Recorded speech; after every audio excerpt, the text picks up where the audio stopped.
ጉድ ነው። የቢኒና የሄሎ ጭቅጭቅ አሁንም እንደቀጠለ ነው። ዛሬ እናንተ ጉዷን ሚስጥሯን አይደል እንደ የዘረገፈው? ወይ ጉድ! እንደዚህ ራስ ወዳድ ናት፣ እንደዚህ ውሸታም ናት፣ አጭበርባሪ አስመሳይ ናት እንዴ ራስ ወዳድ። በጣም ይገርማል። እንዴ ቢኒ እንደው ያላወጣባት ሚስጥር እኮ የለም እናንተ። ይገርማል፣ ይደንቃል። እኔማ በጣም በቃ ወደ በስተመጨረሻ ያው ተጣልተው ማየትም ማግኘትም አልፈልግም ብሎ ብስጭጭት ብሎ እንግዲህ ቪዲዮ አልቋል። ሄሉም ጥላ ሄዳለች። እንዲህ ምን አገባሽ ስትላት እህትየዋን በጣም ነው ሳቄ የመጣው ግን ማለት ነው። እንዲህ ምን ጉድ ነው? ወይ ጉድ! እኔ የምላችሁ እንዴት ናችሁ ግን? በመጀመሪያ የተወደዳችሁ የቻናሌ ቤተሰቦች ሰላማችሁ ይብዛ። እንግዲህ ሄሉና ቢኒ ከረዥም ቆይታ በኋላ ድጋሚ ተገናኝተው ነበር። እናንተ ወንድ ግን ማለት ነው ልክ እንደዚህ እንደ ሴት ነገረኛ ሲሆን ነገር ሲበላ እንደማየት የሚያስጠላኝ ነገር የለም። እኔ በዚህ ጊዜ ማለት ነው ሴት ልጅ ወንድ ልጅ እንድትለማመጥ አልፈልግም። ይቅርታ አድርጉልኝና ማለት ነው። ምክንያቱም በቃ ማን በፍቅር ውስጥ የእውነቴን ለመናገር ማለት ነው በቃ ፈልጓችሁ ሊመጣ ይገባል። አለቀ።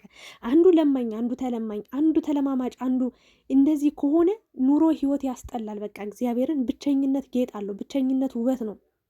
ሄሉ ማለት ነው በዚህ ልክ ማለት ነው ታግሳ እንደው እንደ ቢኒ የለመነችው ሰው የለም። ታውቃላችሁ፣ የራሷ አቋም ያላት የራሷ ወሳኝ ነገር በቃ በራሷ የምትንቀሳቀስ ልጅ ነች እና ቢኒን ግን በጣም ተለማመጠችው። በጣም ማለት ነው እንግዲህ ጥፋቴን ንገረኝ ብዙ ጊዜ ተጠፋፍተው ነበር። ሲጀመር ምንና ምን እንደሆኑም አይታወቁም። እውነት ለመናገር ማለት ነው ማለት እውነታውና ውሸታው አይለይም። እንዲህ ነን ወይ ፍቅረኛ ነን አይሉም፣ ወይ ደግሞ ፍቅረኛ አይደለንም ነን አይሉም።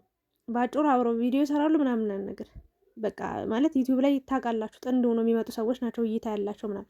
እኛም አንዱ ባሎቻችን ይዘን እንምጣን እኮ ሰው እንዳይቀማኝ ብዬ ፈርቼ ነው እንጂ ማለት ነው አልላችሁም። ለማንኛውም ያው በቅርቡ እኔም ከምወደው ሰው ጋር ያለንን የፍቅር ታሪክ በደንብ አጫውታችኋለሁ። በቪዲዮም ይዤላችሁ እመጣለሁ። የሚገርማችሁ ደግሞ ማለት ነው በጣም የሚገርመኝ ከሁለታችን ማለት ነው ከለራችን አንድ አይነት ነው። ደማችን እንዲህ እጃችን ስንተያይ አጠገብ ላጠገብ አድርገን ማለት ነው አንድ አይነት ነን እና በጣም በሚገርም ሁኔታ ብዙ ነገራችን ይመሳሰላል። በእርግጥ ያው በቁንጅና እሱ የሚበልጠኝ ይመስለኛል ባልሳሳት፣ ግን ያው የልብ ቁንጅና የልብ ውበት ይበልጣል እና እሱም የልብ ውበትን ነው የሚያስቀድመው የሚያስበልጠው፣ እኔም እንደዛው። ለማንኛውም ግን ወደ እኔ ህይወት እመጣላችኋለሁ በቅርቡ ጠብቁኝ እና ወደ ሄሉና ቢኒ ሳልፈላችሁ ይህ ልጅ በድላኛለች፣ እንደዚህ አድርጋኛለች፣ ጎድታኛለች፣ አስቀያሚ ናት፣ እንዲህ ናት። በጣም ብዙ ታሪክ ሲያወራ ነበር። በጣም እንደበደለችው በጣም በቃ ከጀርባው በጣም በቃ መጥፎ ነገር አድርጋ እሱን ለመጣል እሱን ለመጉዳት እሱን በጣም ብዙ በደል የበደለችው አስመስሎ በጣም ራስ ወዳድ ነሽ፣ እንደዚህ ምንም እንደማታውቂ እንዴት ትላላጫለሽ ምናምን ብሎ እንደ ሴት ወገቡን ይዞ እንዲህ ነገር ሲበላ ሰነበተ። ከዛ ሄሉ ደግሞ እስኪ መጨረሻው ልየው፣ እስኪ ይሄ ልጅ ምንድን ነው የሚያወራው? ምንድን ነው የተፈጠረው ነገር? እኔ ያስቀየምኩት ነገር የለም፣ ግን ደግሞ ምናልባት አለ ካለ ይቅርታ ለመጠየቅ ዝግጁ ነኝ ብላ እንግዲህ በሰው ማስጠየቀችው ምናምን ያዙ ይልቀቁኝ አለ። እንግዲህ ያዙት ማለት ነው። ከዛ ዛሬማ ልኩን ነግራ ምን አገባ ብላ ጥርግርግ አርጋ ጥላው ሄደች። ያገባታል እንዴ? እሷ ይመለከታታል። ሳቄ መጠኛል።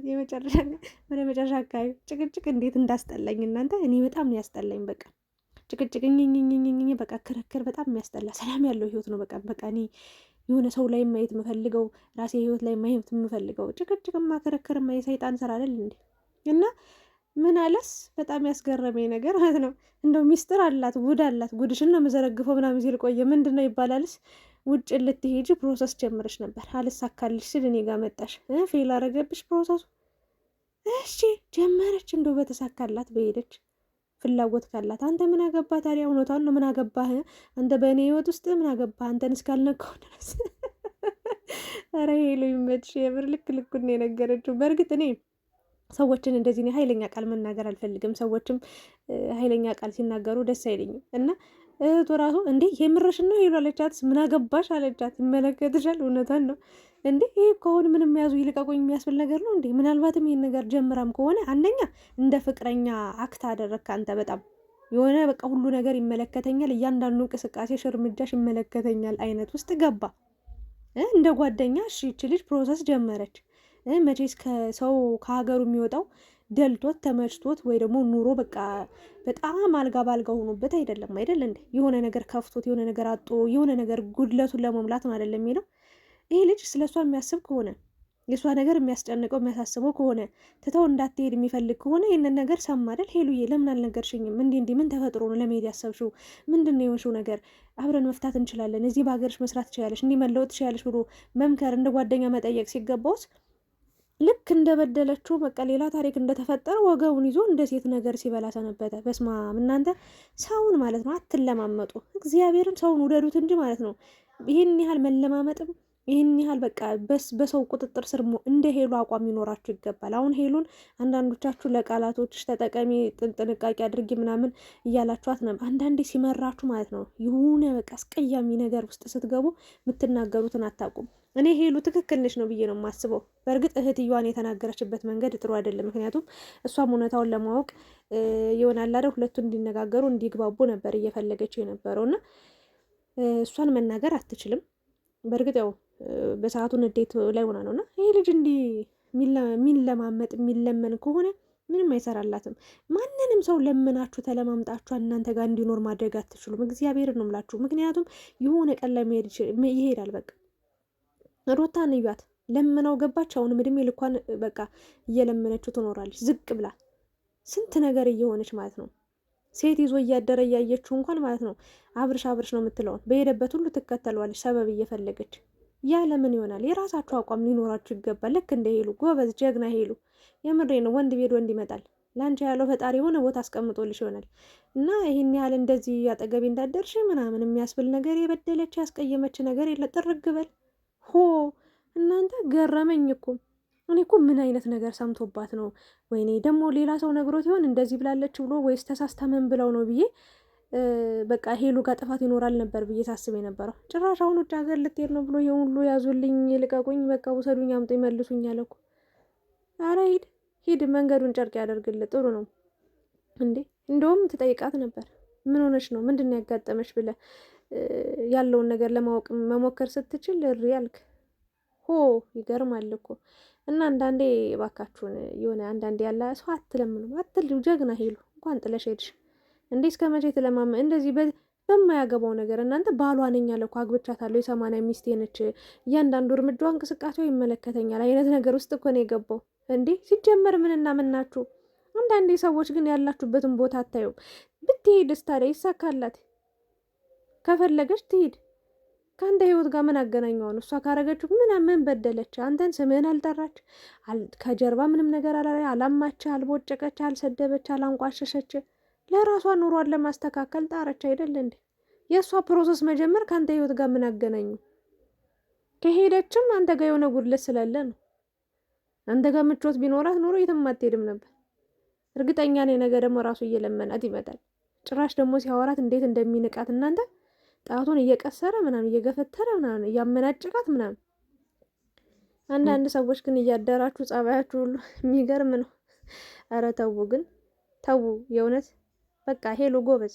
እስከ መቼ ነው የምትለማመጪው? እኔ እግዚአብሔር ምስክሬን ነው የምላችሁ። በተለይ ሴቶች ወንድ ልጅ እንዳትለማመጡ።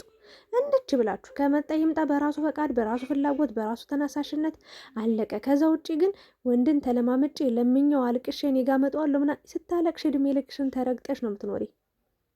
ከሄደ ይሄድ ጥርግ ይበል። መምጣት ከፈለገ ምንም የሚያስቆመው ግድግዳም ጣራም ኮርኒስም የለም። ቀዳዶ በጣጥሶትና አንቺ ብሎ ይመጣል። ዋጋ ይከፍልልሻል። ህይወቱን መስዋዕት እስከ ማድረግ ይደርሳል። የሚወድሽ ወንድ፣ የሚያስብልሽ ወንድ፣ ለአንቺ ቦታ ያለው ክብር ያለው ሰው፣ የሴት ዋጋ የገባው ወንድ ማለት ነው። ዋጋ ይከፍልልሻል እንጂ እንዲህ እየናቀሽ፣ እንዲህ እያመናጨቀሽ፣ እንዲህ ፊት እየነሳሽ፣ እንዲህ እየተላላጠብሽ የምትለምኙ የምትለማመጭ ከሆነ ችግሩ ያንቺ ነው። ወደሽ ከገባሽ ቢረግጦሽ አይክፋሽ ነው። እና ሄሉን ያው የምትናገሯት ልጆች አላችሁ። ምን ታደርግሽ ታዲያ? ይሄ ልጅ አሁን መጀመሪያ ጥሯት የነበር እሷ ቀድማ ጥሎ ሄደች። ጀግና ናት። እግዚአብሔር በቃ ክብሯን አታስነካም፣ አትደፈርም። ሄሉ ደስ ትለኛለች። በቃ አቋሟ የሆነት በፊት ማለት ነው ብዙ ስህተቶቿን ነበር የምታየው፣ ግን አሁን እኔ ጥንካሬዋ ነው ደስ የሚል፣ ቆራጥነቷ። ጀግና የምትለማመጥ ቢሆን ኖሮ እስካሁን ስንትን ባታለቅስ ነበር። የምሬ ነው የምላችሁ። ሴት ልጅ እንዲቆራጥ ስትሆን ነው፣ የውሳኔ ሰው ስትሆን ነው፣ ለማንም ሰው ሳትንበረከክ ጀግና ሆነ በራሷ ውሳኔ በቃ የምትጸና ሴት ናት። እና ይመችሽ፣ ፀጉር ስታይልሽ፣ አለባበስሽ ይመቸኛል ሄሉ። እኔ ከዩቲዩበሮች ማለት ነው ደስ ትለኛለች ሄሉ። ስርዓቷ፣ አለባበሷ ደስ ይለኛል። ደግሞ በራሷ አቋም ያላት ሴት ናት። እኔ እንጃ ተፈጥሯ ራሱ የሆነ ለየት ይላል። ሰው ናት እኮ ግን በቃ ከብዙ ሰዎች ለየት ያለ ሀሳብ ነው ያላት። በዚህም በዛም የሆነ ነገር ሲመጣ ወደዚህም ወደዛም ማያረጋት በራሷ አቋም ጸንታ የምትንቀሳቀስ ልጅ ነች። ለማንኛውም ግን ቢኒ ያው ከሄሉ ጋር ያለውን ነገር ተግባብተ ምናምን ሊሄድ ያሰበን ሰው ሲጀመር አትሄድ ማለት ትርፉ ማስረፈድ ነው። መሄድ ፈልጓል ይሄድ በቃ። መጥፎ ሰው ነህ አንልም ምንም በቃ መሄድ ስለፈለክ ነው። ግን በዚህ ልክ አንተ እንደዚህ እሪ ያዙ ይልቀቁኝ ከምትል በቃ ከአንቺ ጋር መስራት አልፈልግም፣ ከአንቺ ጋር መሆን አልፈልግም፣ በቅቶኛል፣ ደብሮኛል፣ ሰልችቶኛል ብለህ ምክንያት መስጠት ነው እንጂ ውጭ ሀገር ጥለሽ ልትሄጂ ነበር። በቃ እዛ ከሄድሽ በኋላ ቪዲዮ ልትሰሪልኝ ነበር ምናምን። ኧረ እባክህ እና ታዲያ ይዛት ትሂድ እንዴ? ትሸከም በሻንጣ ይዛት ትሂድ። ጉድ እኮ ነው እናንተ፣ ይገርማል። ለማንኛውም ጥሩ ነው ያደረገች ሄሉ። የምራ አቋሟን ውሳኔ በጣም ያደነኩት። እናንተስ ምን ተሰማችሁ? እስኪ በሰጠሁት ሀሳብ አስተያየት እናንተም ኮሜንት አስቀምጡ። ላይክ፣ ሼር፣ ሰብስክራይብ ማድረጋችሁ እንዳትረሱ። አመሰግናለሁ።